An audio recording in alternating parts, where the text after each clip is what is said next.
falar que o A Beira da Loucura, né, In the Mouth of Madness, né, que é um nome maravilhoso em inglês, né, mas A Beira da Loucura em português, ele, tipo, dá conta, beleza.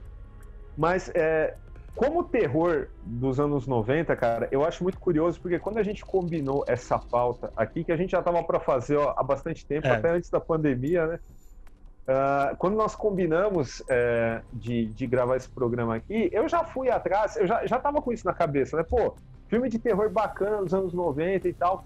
E fui procurar outros, né? Ver quais, sei lá, tipo, a gente poderia comparar, poderia falar, pô, tem um grupo, sei lá, um top 5 de melhores filmes de terror da década de 90 e tal. E eu acabei percebendo que essa década, ela é marcada por uma mediocridade tão, sabe, tão evidente nesse gênero, né? Porque ele foi tomado, assim, até na segunda metade, por pastiches de slasher, né? Graças ao sucesso do Pânico e tal. E olha que eu gosto do Pânico, mas ele gerou um sem número de imitadores vagabundos, né?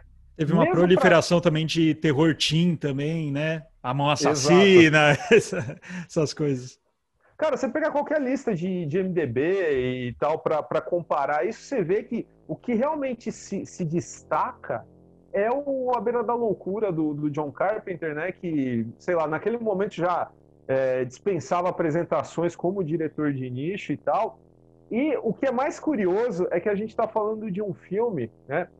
Na mesma tradição do podcast que nós fizemos, né? De filmes Lovecraftianos que não são adaptações diretas de Lovecraft, e a dificuldade de se passar o tipo de loucura, o tipo de paranoia da literatura Lovecraftiana, do horror cósmico em geral, para o audiovisual, né? Nós comentamos naquela ocasião que A Beira da Loucura é um exemplar muitíssimo bem acabado e bem sucedido disso, né? Agora, o mais engraçado é que, ainda assim, ele não tira o seu pezinho do B, né? Ele é um filme que ele traz essa característica do John Carpenter, mas ele consegue caminhar numa linha assim tão segura, né? Naquela linha tênue de não cair na caricatura. E, cara, e até agora, mesmo com efeitos que podem parecer datados em alguns momentos, ele é um filme que assusta, ele é um filme que tem uma escalada maravilhosa, e é um filme que tem só 1h30. Né? Que delícia, né? Que delícia. Exato. Falou tudo, só não falou a sinopse. Deixei para você. Ah, tudo bem. Bom, pessoal, caso você ainda não tenha assistido aí esse filmaço aí do John Carpenter da década de 90, o A Beira da Loucura acompanha o personagem do John Trent, vivido aí pelo Sam Neill, onde ele é uma espécie de inspetor de seguros que ele vai verificar se está tudo ok, se o pessoal não está fazendo fraude. E daí, o Charlton Heston, sim, o Charlton Heston está no filme, ele é o cara de uma editora, e essa editora, ela vende, como se fosse água, filmes do autor Sutter Kane, que é um autor aí especialista em literatura de terror. Eles fazem muita brincadeira como se ele fosse um Stephen King, né? O Stephen King em termos editoriais, só que em termos conceituais é um análogo ao Lovecraft, né? Obviamente. E, no caso, esse escritor, quando ele está à beira de lançar o seu novo livro, ele simplesmente desaparece. Então, o personagem do John Trent, ele é contratado para investigar esse sumiço, afinal, o Sutter Kane representa uma quantidade enorme de dinheiro para essa editora. Só que qual que é a questão? Aí o filme entra em suas aspirações, porque esse personagem do Sutter Kane, esse escritor, ele escreve histórias que fazem com que seus leitores não apenas se identifiquem demais, mas eles até extrapolem esse limite da realidade e começam a praticar atos criminosos, enfim, esse tipo de coisa. E quando o Sam Neill vai adentrar esse mundo à procura desse escritor, aí, enfim, qualquer coisa que eu falar mais aqui vai ser um spoiler, por assim dizer, mas, como o Daniel bem disse, essa dificuldade em se adaptar Lovecraft, ou não necessariamente se adaptar diretamente a obras Lovecraft, mas utilizar conceitos. Aqui, eu não vou falar que o John Carpenter tira de letra, porque ele faz ali os seus maneirismos, mas tudo aquilo que a gente fala que é legal na literatura do Lovecraft, muitas coisas nós achamos nesse filme. E o melhor, de cunho visual. também. Não é só nas entrelinhas e tudo mais, como outros diretores fazem, muitos fazem muito bem. Aliás, o Robert Eggers é um exemplo disso. Só que aqui o Lovecraft, ó, aqui o John Carpenter, ele consegue trazer essas coisas que sempre foram obscuras à luz da câmera, né?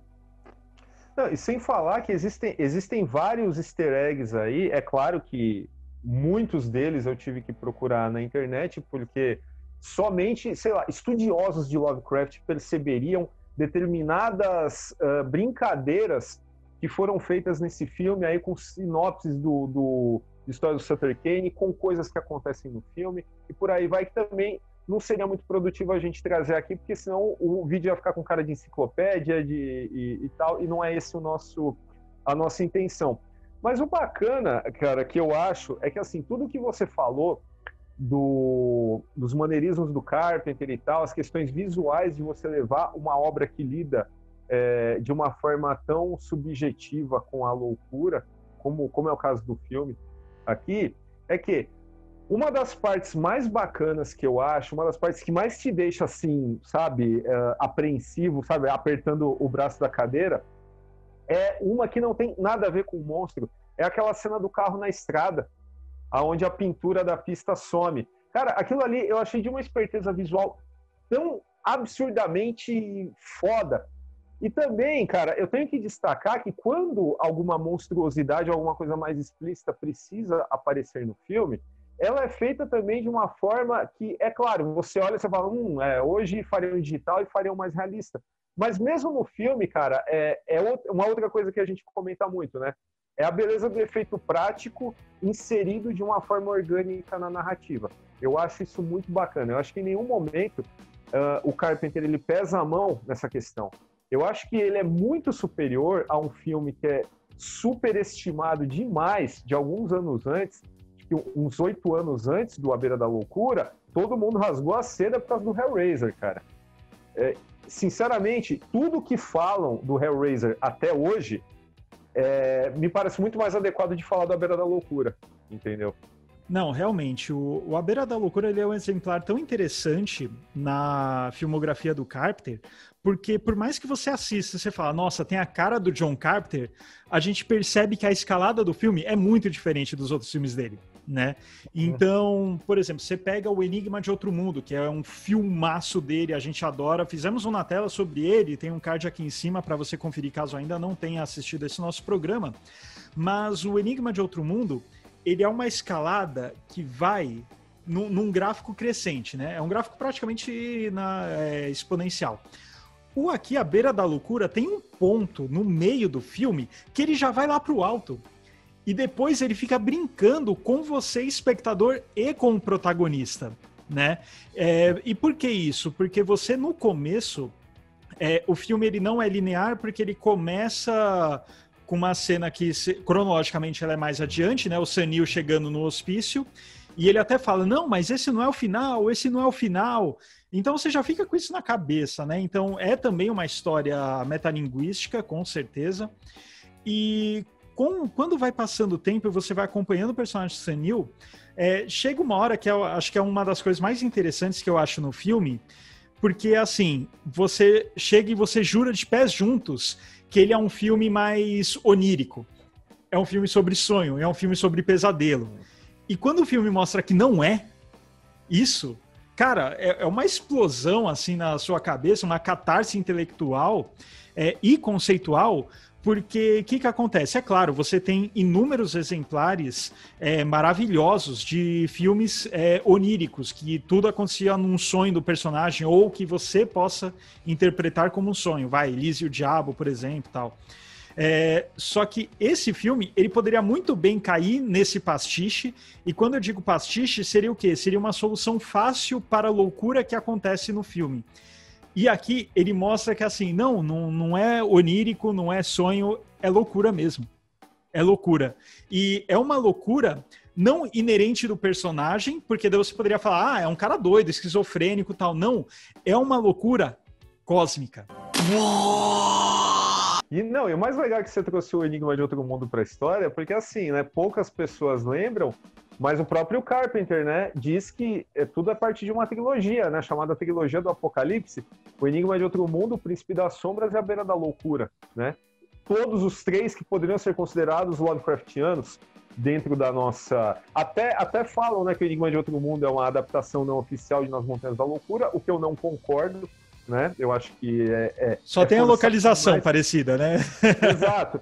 E sem falar que O Enigma de Outro Mundo é a adaptação de uma história completamente diferente, né? E, enfim. Mas voltando ao A Beira da Loucura, cara, o que eu acho legal, falando das brincadeiras, né? Porque a metalinguagem do filme, no caso, ela não só vai se referir ao tipo de escrita do horror cósmico, mas como também, acho que de uma forma que até involuntária aos seus realizadores, ela vai aludir sobre a forma como determinados leitores da vida real absorvem, principalmente agora, no século XXI, absorvem a obra de um autor superstar, né? A gente tem visto muito esse tipo de besteira por aí, sabe? Eu acho que o A Beira da Loucura, além dessa catarse, além dessa diversão da gente dar uns pulos ali e tal, porque até hoje é um filme que me assusta, sabe? Isso não é pouco, porque eu sou um cara extremamente cínico com filme de terror, mas esse eu gosto muito. Eu acho que ele tá até transcendendo essa questão da diversão e das referências literárias e aquilo que a gente pode comentar aí do roteiro do Michael De Luca, né? A gente não poderia passar esse programa sem falar que quem escreveu esse roteiro é o Michael De Luca, que é um cara, assim, completamente improvável para ter um filme desses aí na sua filmografia, na sua carreira de roteirista. Porque é um produtor que faz qualquer coisa, e como roteirista, ele é um cara que fez A Hora do Pesadelo 6, fez episódios para a série do Freddy Krueger, né, que também não era lá grande coisa.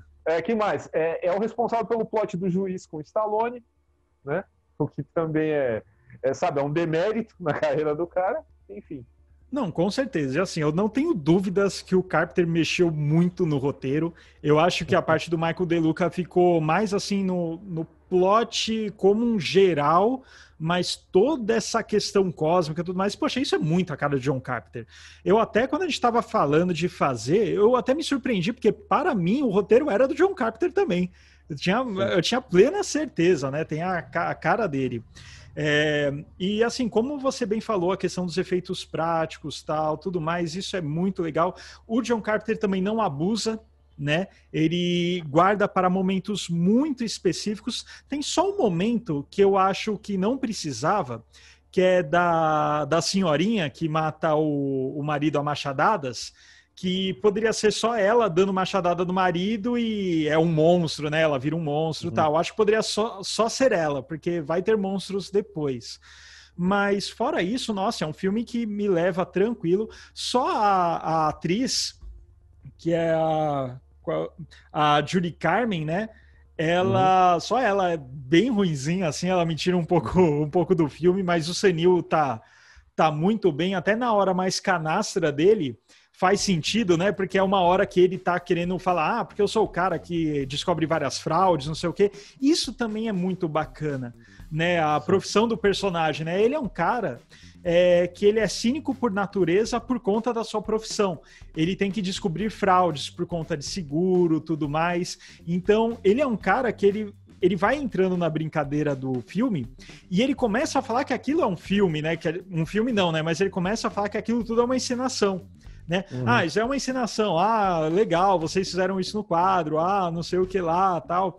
Então é muito bacana você acompanhar isso do personagem, porque se fosse uma personalidade, né, um caráter diferente do protagonista, talvez ele abraçaria a loucura já desde o começo ou não, enfim, você compra muito o personagem nesse sentido, porque não importa o que aconteça, ele vai ser cético até o último momento possível, né? E o legal é que, assim, é um filme que, conforme eu falei, né, dos pequenos detalhezinhos ali, as pequenas referências e tal, é um filme que ele não... O prazer que ele nos traz, ele não acaba, né, com o final do filme, né? Sabe, eu acredito que um monte de gente foi atrás, ver as referências, sabe, ver o que havia por trás daquilo. Aí, no final, todo esse estudo, né, que você faz aí, por conta própria depois, acaba dando um novo significado para o filme, né? Independente daquilo que você interpretou na hora que você terminou de ver o filme, né? E é fantástico, cara. A questão da direção do Carpenter, eu acho que faz uma puta de uma diferença, porque a brincadeira não acaba se você vai assistir pela segunda vez, porque o bagulho é muito bem orquestrado, né? A gente não vai comparar, é claro, com o mega clássico do terror como O Exorcista, mas, assim, é uma experiência super bem sucedida. Até a cena do John Trent na casa, dentro da sala dele, que assim, que ele meio que acorda num devaneio e olha pro lado e tá aquele policial deformado e tal, Cara, aquilo ali é tão bacana porque é localizado, é só um movimento de câmera, né? E fica preso assim na cara do personagem. Então acho super legal isso, cara. Acho muito, muito, muito bacana mesmo. Não, e ele faz umas brincadeiras até que sutis, né? Então, por exemplo, tem um quadro no hotel que é um quadro que sempre muda, né? E daí a câmera foca nele, mas não dá um close, né? Deixa um pouco distante. Você, como espectador, você tem que parar, você tem que começar a focar, e quando você tá entendendo, ele muda. Então você sempre fica com uma sensação, meu Deus, o que tinha ali, né? Se você não der um pause, você não consegue entender todos os elementos. Você só sabe que eles estão se mexendo, tudo mais, né? E o Carpenter também é engraçado porque ele não se repete, né? Então, se você pega, O Enigma de Outro Mundo, que é outro filmaço dele, pega Christine, O Carro Assassino, enfim, pega esses filmes que tem esse elemento do terror muito forte, você vê que o estilo de direção dele em cada um muda. Então, se no Enigma de Outro Mundo ele usa muito claro escuro, muita sombra e também atenção em cenas lentas, aqui as cenas são mais rápidas, quando é uma cena um pouco mais cabreira, e ele utiliza pouca sombra, né? Quando ele não utiliza sombra, na verdade, ele utiliza escuridão, né? Como você mesmo falou, a cena do carro, que eles estão olhando, a câmera está focando na estrada, as faixas amarelas, e aí elas desaparecem. Não é uma sombra que faz elas desaparecerem, é uma escuridão, né? Quando ele está num túnel e começa a correr, que tá vindo um montão de bicho e tal, não é sombra, é escuridão. Então, por mais que pareçam elementos parecidos na linguagem cinematográfica, não são, porque a sombra pode estar em meio à luz, a escuridão ela vai tomando, e o filme usa muito bem disso, que vai tomando. Não é à toa, e eu tô me segurando muito para não dar um spoiler aqui, mas a cena final do filme acontece em um ambiente que a escuridão é necessária para você entender o que está acontecendo. E a metalinguagem do filme maravilhosa que você vê nesse final, né? Não, dá vontade de bater palma, cara. Junto com o Senil. Exato. Bom, pessoal, e se você ainda não conferiu aí o A Beira da Loucura e tá a fim de ver, ele saiu no box da Versátil Home Video, esse box aqui, Lovecraft no Cinema, o volume 1. Eles têm 3 volumes, mas o A Beira da Loucura, ele é o terceiro filme aí dessa caixa aqui, tá? Essa caixa também é interessante, não só pelo A Beira da Loucura, mas também pelo documentário Lovecraft, Meio do Desconhecido, que tem entrevistas aí com galera de ponta, o Neil Gaiman, o Guilherme Del Toro e o próprio John Carpenter, tá? Então, se você é fã de terror, fã de Lovecraft e tudo mais, vale muito a pena essa caixinha aqui da Versátil, beleza? E, curiosamente, é o mais Lovecraftiano de todos que estão nessa caixa, né? Sem ser adaptação de Lovecraft. Exatamente. Então é isso, pessoal. Esse foi o Formiga na Tela sobre o fantástico A Beira da Loucura de John Carpenter. Acesse nosso site formiguaeletrica.com.br, procura a gente nas redes sociais, Facebook, Twitter, Instagram, onde é @formiga.elétrica. Dá uma olhada na nossa campanha de financiamento coletivo e recorrente no Apoia-se, www.apoia.se/Formiga Elétrica. Vê se você quer contribuir com a gente, ajudar a gente a aumentar a nossa qualidade técnica, e tem recompensas aí para apoiadores aí nessa fase da campanha, e por aí vai. Manda e-mail para nós na tela, @formiguaeletrica.com.br. Se ainda não fez, larga um like aí no vídeo, se inscreve no canal, beleza? Não esqueça de acionar o sino para ser notificado a cada novo vídeo. A gente volta na próxima quarta e é isso. Valeu!